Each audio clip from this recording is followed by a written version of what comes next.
Olá, você que paga de 90 a 150 reais num botijão de gás de cozinha de 13 quilos.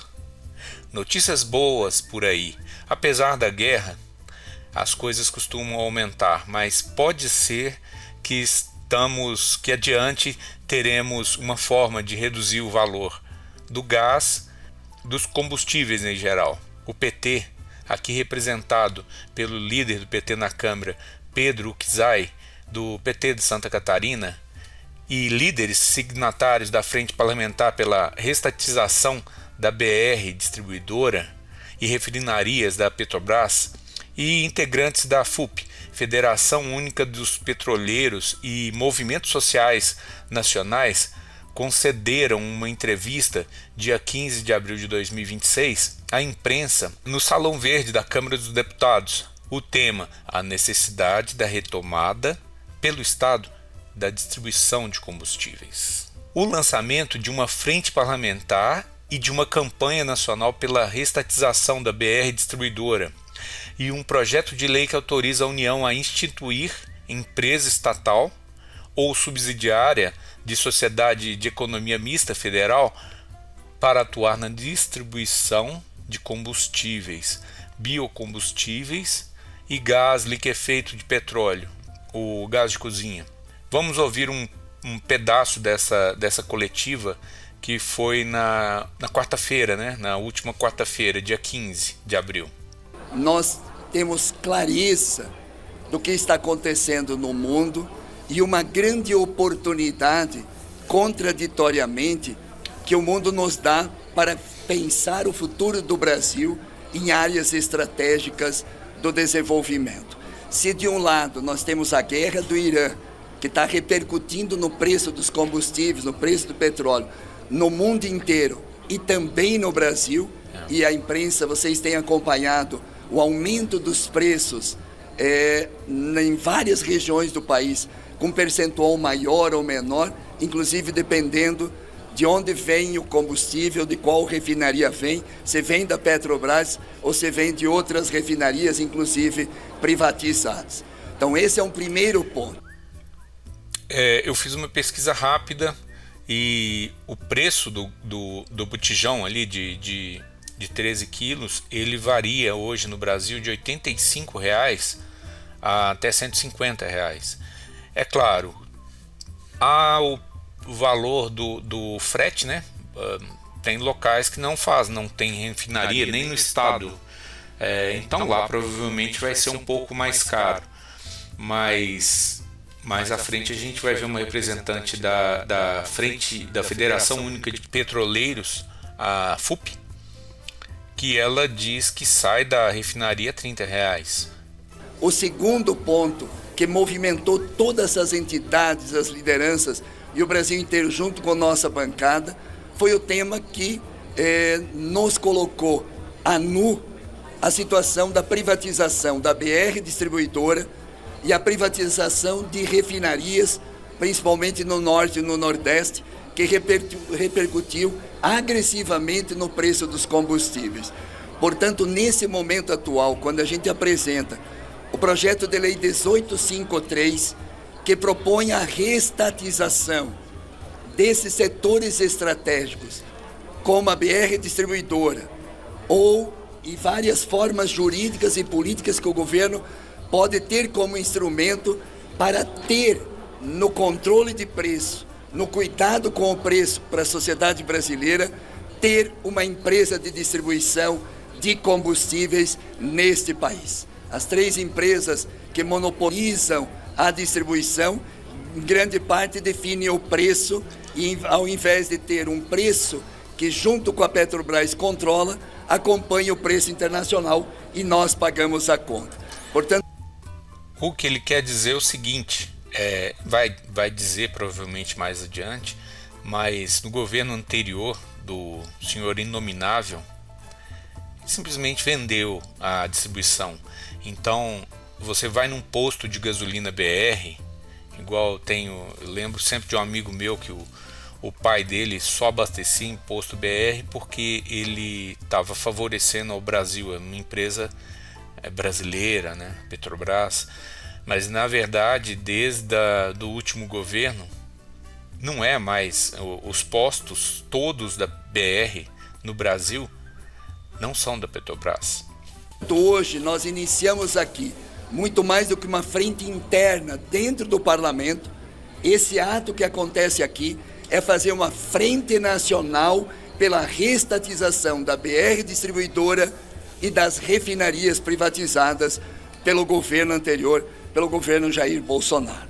Portanto, essa é a motivação que todas as lideranças estão aqui, junto, divulgando com a nossa bancada aqui, esse projeto de lei. Então, junto com as terras raras, junto com o debate de outras áreas estratégicas da soberania nacional, nós entendemos que combustível, que petróleo, que gás, que é estratégico para pensar o futuro do país, que como outros setores, é estratégico para o Brasil ter nas estatais, como a Petrobras, ou outra companhia, como propomos a Terrabras, para as terras raras e não entregar, como alguns propõem entregar esses minerais raros para os outros países.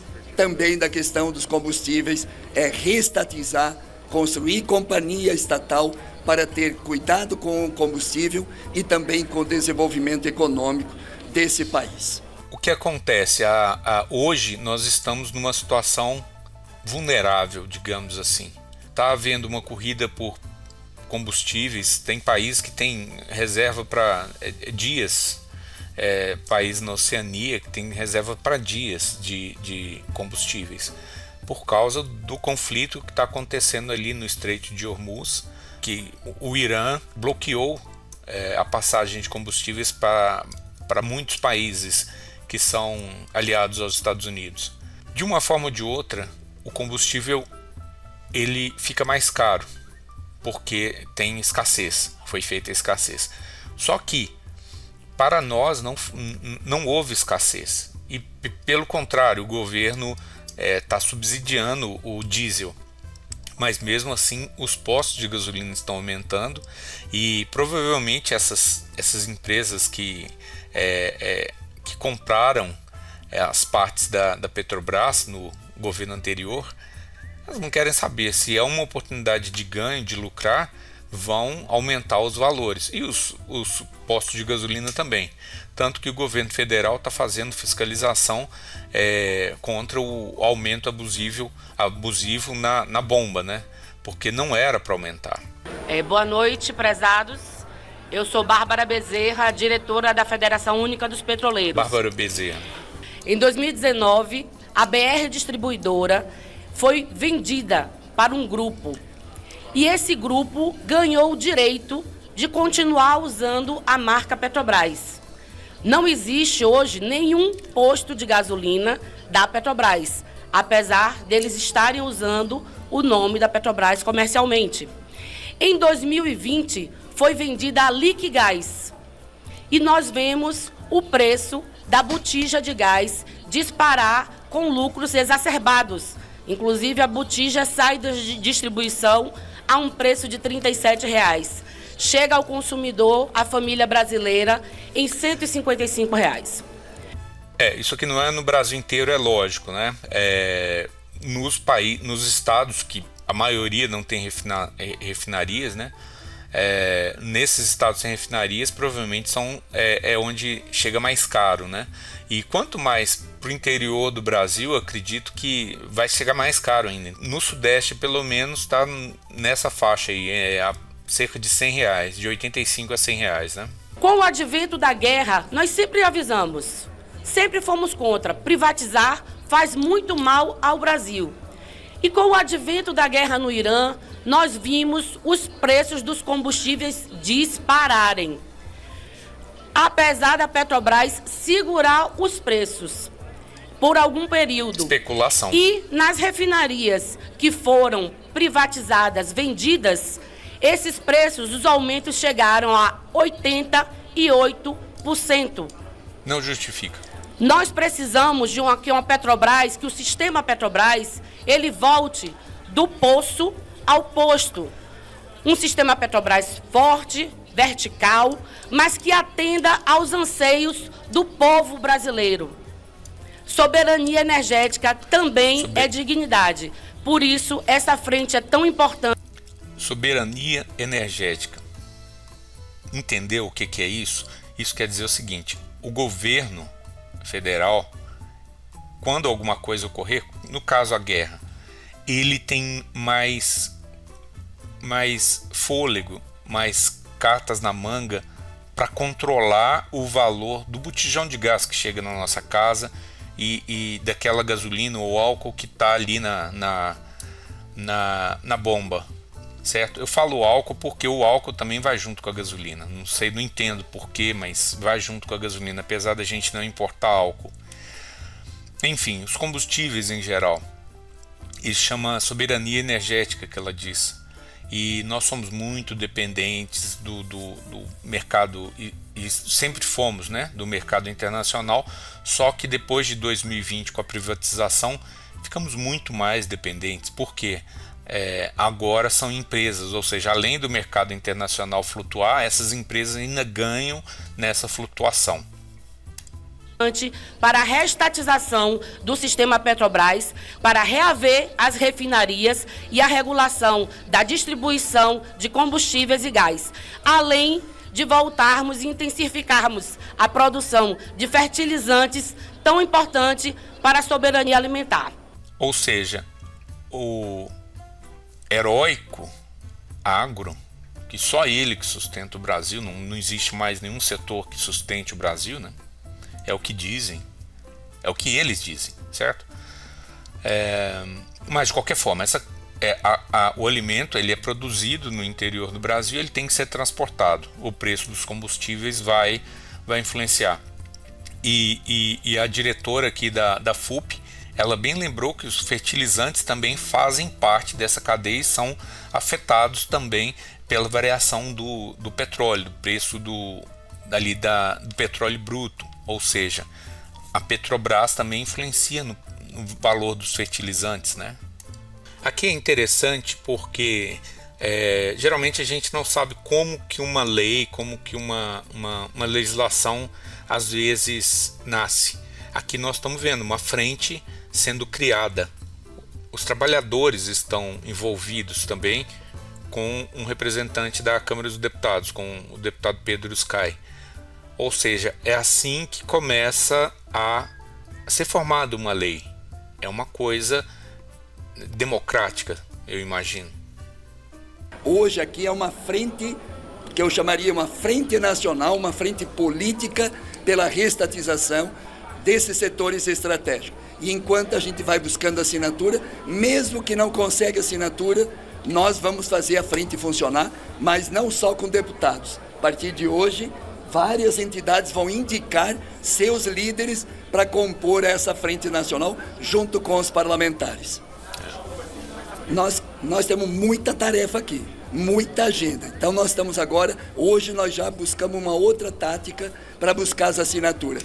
E essas lideranças, inclusive, vão fazer nos estados a conversa com os deputados federais. Primeira tática. Segundo, estamos definindo alguns assessores nossos que cuidam dessa pauta.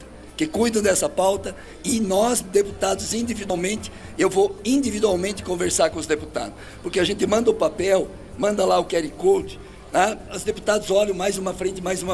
Nós vamos fazer as conversas individuais com os deputados e todas as entidades aqui assumiram conosco um compromisso de fazer as mobilizações em cada estado da federação. É isso que é interessante. Nós que estamos fora da política, nós que estamos fora ali da Câmara, de como surgem as primeiras conversas para que chegue a ser votado na Câmara, ocorre muita coisa, que é isso que ele falou, muitas tarefas, muita conversa. Essas pessoas que estão aqui, esses líderes, eles vão voltar para o seu estado e procurar o deputado federal do seu estado para fazer uma pressão pública, para pressionar para que na hora de votar daqui a alguns meses, sei lá, um ano, na hora de votar, o deputado talvez não votou pela cabeça dele, ele votou porque ele foi influenciado por esses representantes dos trabalhadores, né, e nosso representante também do povo, certo? Não acho que seja lobby isso. Lobby é assim, empresas vêm e fazem isso, né? A empresa vem e conversa com o deputado, ou então os produtores do agro, ou então a bancada evangélica, isso aí é lobby. Agora aqui não, aqui são os trabalhadores, representantes da população, que vai conversar com o seu deputado lá na sua região. Para buscar as assinaturas.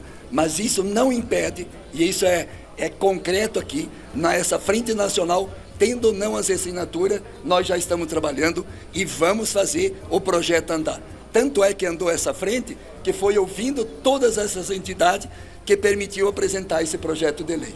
Então já o primeiro resultado da frente, mesmo que ela não está formalizada, se formaliza o primeiro ato, primeiro conteúdo, primeiro resultado desse movimento nacional, é o projeto de lei que vai tramitar legalmente e a Câmara e o Senado vão se posicionar sobre essa matéria.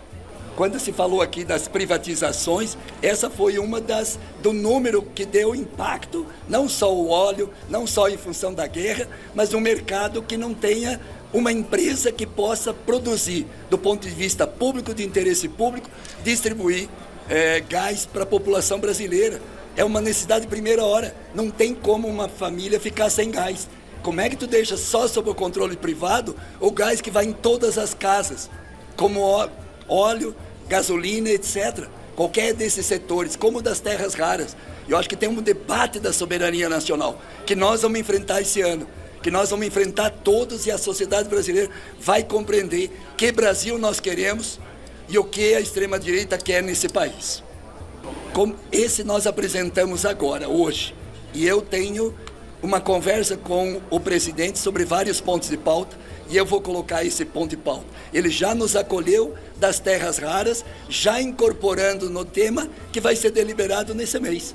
Então nós vamos mobilizar toda a sociedade brasileira para que nesse tema na área mineral a gente possa ser vitorioso no tema da Terrabras. Vamos enfrentar esse tema, vamos mobilizar a sociedade, como desse agora, da reestatização, nós vamos fazer com que se incorpore um processo legislativo que nós temos a condição regimental, inclusive apresentar requerimento de regime de urgência, pela urgência que tem esse tema.